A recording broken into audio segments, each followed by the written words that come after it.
Bugünkü mövzumuz posttravmatik stres pozuntusudur. Posttravmatik stres pozuntusu özünü fərqli simptomlarla göstərir.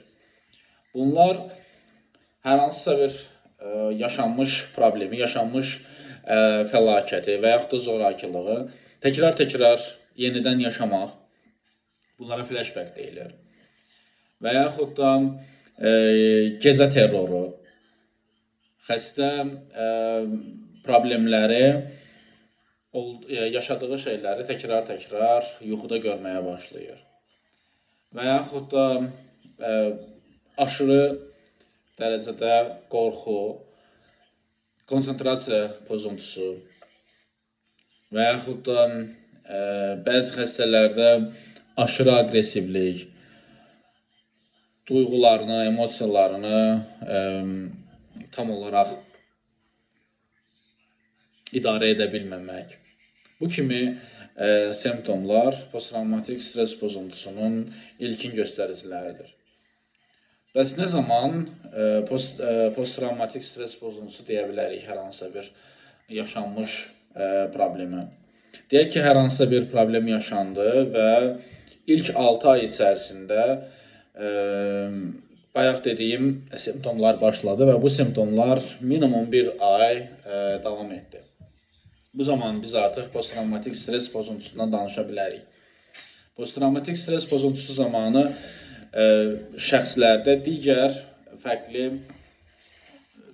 diaqnozlarda özünü göstərməyə başlayır. Çünki posttravmatik stres pozuntusu tək başlamır. Burada dissosiasiya problemləri özünü göstərməyə başlayır. Şəxs problemə oxşar, problemə yaxın olan bəzi situasiyalarda, bu hər hansısa bir söz ola bilər, bu hər hansısa bir cümlə ola bilər, bu hər hansısa bir qoxu ola bilər ki, həmən şəxsi deyək ki, xatırladır. Və bunları yaşadığı zaman, bunları hiss etdiyi zaman xəstə burada və indini itirməyə başlayır və dissosiasiya yaranır ki, bu həm bədənsəl və həm də psixoloji olaraq özünü göstərməyə başlayır. Xəstə keyir, xəstə artıq hər hansısa olan şeylərə reaksiya göstərə bilmir. Posttravmatik stres pozuntusu bəzən kompleks də ola bilər. Bu özünü hansı şəkildə göstərir?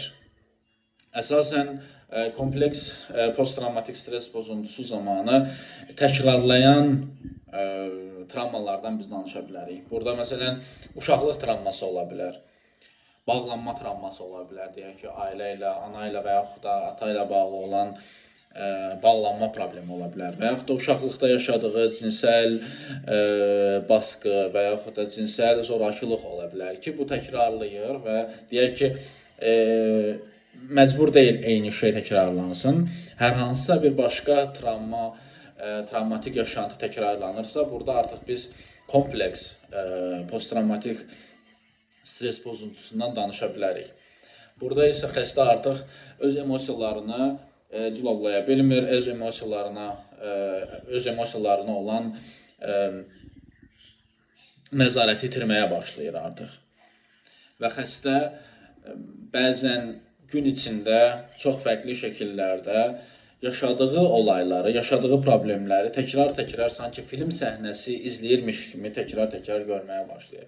Və bu zaman təkcə problem psixi problemlə qalmır. Burada artıq şəxsin fiziki problemlər də başlayır.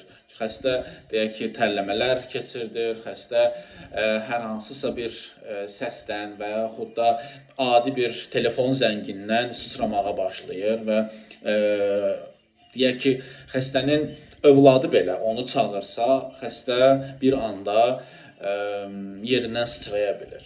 Ki, normalda heç bir qorxu yaradacaq heç bir problem olmasa belə, şəxsdə artıq bu problem olmağa başlayır. Və yaxud da xəstə ona travmatik yaşantını xatırlada biləcək hər bir şeydən çəkinməyə başlayır. Deyək ki, xəstə travma zamanı travma yaşayıb və hər hansı bir qəza baş verib və bu qəza zamanı polis maşınları gəlib, deyək ki, tibbi yardımın maşınları gəlib və xəstə bu yanıb sönən ağ, mavi işıqları və yaxud da o səsləri eşitdi həmən vaxtı travma zamanı və fərqi yoxdur. Deyək ki, xəstə artıq hər bir şey ötüb keçib, hər şey qaydasındadır deyək ki və küçədə deyək ki, xəstə bu işıqları gördü, yanıb sönən işıqları gördü və yaxud da bu səsi eşitdi. Birdən-birə sıçramağa başlayır xəstə, xəstə özünü itirir, xəstə özünə olan idarəni itirməyə başlayır və bir anda başlaya bilər ağlamağa, bir anda qaçmağa başlaya bilər xəstə, bir anda həmən yerdən uzaqlaşmağa başlaya bilər. Və yaxud da bu xəstələr çox zaman, travma yaşamış şəxslər çox zaman özlərini güvəndə hiss etmək üçün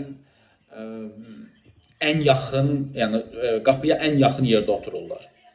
Və yaxud da heç zaman kürəklərini digər insanlara tərəf çevirmirlər. Hər zaman deyək ki, arxaları ya divara qarşı olmalıdır, ya da qapıya qarşı olmalıdır ki, tez bir zamanda həmin otağı tərk edib çıxa bilsinlər. Və yaxud da bu tip problemi olan şəxslər deyək ki, yalnız başına deyək ki, hər hansısa bir alış-veriş mərkəzinə və yaxud da hər hansısa bir yürüyüşə çıxa bilmirlər. Çünki hər zaman öz arxalarını qorumalıdırlar deyək ki. Çünki hər zaman baxırlar ki, kimsə gəlir yoxsa yox. Və hər zaman təşvişdədirlər, hər zaman qorxu içərisindədirlər. Əslində deyək ki, qorxu yaradacaq və yaxud da qorxuya səbəb olacaq heç bir şey yoxdur, amma travma yaşamış şəxslər hər zaman özlərini qorumaq içgüdüsü var. Və yaxud da uşaqlıqda travma yaşamış, bağlılıq travması yaşamış şəxslərdə sanki bir döngü olur və bu döngü hər zaman davam edir. Bu zaman şəxslərdə bəzən sevgini göstərə bilməmək, bağlana bilməmək problemləri olur. Hətta bəzən şəxslər öz övladlarına belə öz sevgilərini göstərə bilmirlər və yaxud da onları qucaqlaya bilmirlər. Onlara öz emosionallıqlarını göstərə bilmirlər. Və yaxud da deyək ki, şəxslər uşaqlıqda ana-atasından müəyyən müddət ayrı qalıblar. Deyək ki, hər hansısa bir uşaqda yaranan xəstəlik zamanı uşaqla ana və yaxud da ata arasında böyük bir zaman kəsimində ayrılıq baş verib. Və bu zaman deyək ki, ayrılıq travması yaşanır və bu ayrılıq travmasının səbəbi olaraq şəxslər heç kimdən qopa bilmirlər. Heç kimi itirə bilmirlər, heç kimi gözdən uzağa qoya bilmirlər. Şəxslərdə elə bir bağlanma yaranır ki, onlar deyək ki, öz sevdikləri şəxs onlardan bir saat belə ayrı qalsa, onlar üçün böyük bir faciəyə çevrilir. Bəs posttravmatik stres pozuntusunun müalicəsi varmı? Posttravmatik stres pozuntusunun müalicəsi psixoterapiya ilə mümkündür. Və əgər xəstənin hal-hazırki vəziyyəti stabil deyilsə, o zaman biz birbaşa olaraq travmanın özü ilə işləmək heç cürə mümkün deyil. Hətta deyərdim ki, daha böyük fəsadlar yarada bilər xəstədə. Amma xəstə öz emosiyalarını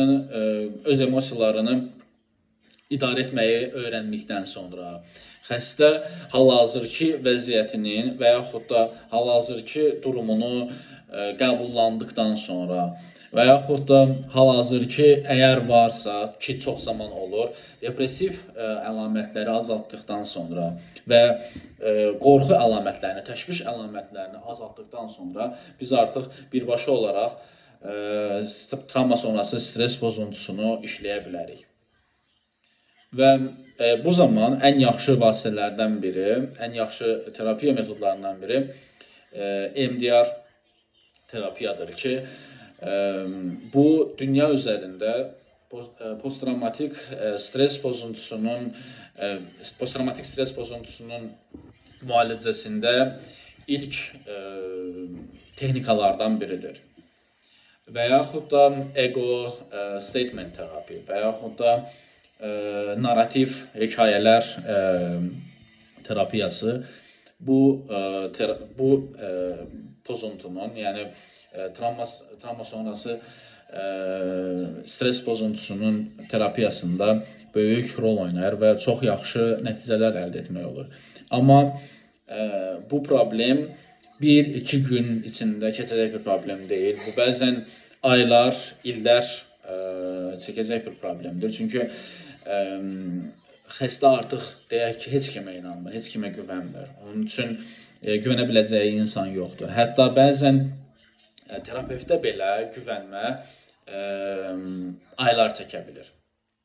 Çünki xəstə ən yaxın insanından deyək ki, ona ən yaxın ola biləcək insandan bu travmanı yaşayıb və onun hər hansısa bir digər insanlara, yad insanlara inanması çox da tez olacaq bir proses deyil. Və bu, dediyim kimi, uzun sürən və səbr tələb edən bir problemdir ki, bəzən dediyim kimi illər belə çəkə bilir. Amma EMDR terapiyası ilə və yaxud da kognitiv davranış terapiyasının bərabər işlənilməsi ilə bu problemdən azad olmaq mümkündür.